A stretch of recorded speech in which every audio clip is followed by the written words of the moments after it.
Ich hab Angst, vielleicht fall ich vom Stuhl und keine Ahnung, wie ich heimkommen will. Ein Kasperl zu der Linken, ein Trottel rechts daneben, so schaut's aus, du und ich mittendrin. Wir sitzen da, du und ich mittendrin. Und ich weiß nimmer, wer ich eigentlich bin. Ehrlich war, da kann das Lachen vergehen. Total verloren und ich kann fast nimmer stehen.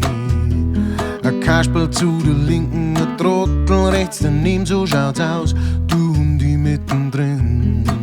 Hey, du hast mich gar nix so gefangen, jetzt bist du halt dein eigener Chef. Und deine Freunde kommen daher, klopfen dir auf die Schulter und sagen, sei halt nicht so.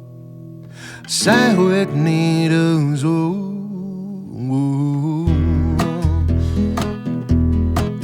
Hat das eigentlich noch alles einen Sinn?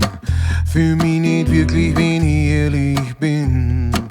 Ist das cooler, so am Bund zum Flackern? Ich kann das langsam nimmer da backen.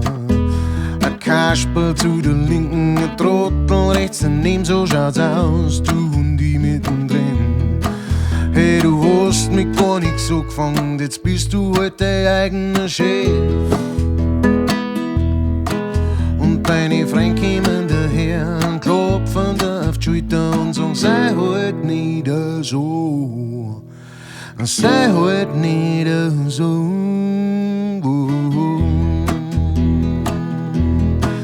Ich weiß nicht, warum ich heute da bin. Ich hab das Gefühl, dass irgendwas nicht stimmt. Ich hab Angst, vielleicht fall ich vom Stuhl und keine Ahnung, wie ich heimkommen will. Ein Kasperl zu der Linken, ein Trottel rechts daneben, so schaut's aus, du und ich mittendrin. Danke fürs Zuhören. Wer mich unterstützen mag, schaut da in die Links, entweder oben oder unten.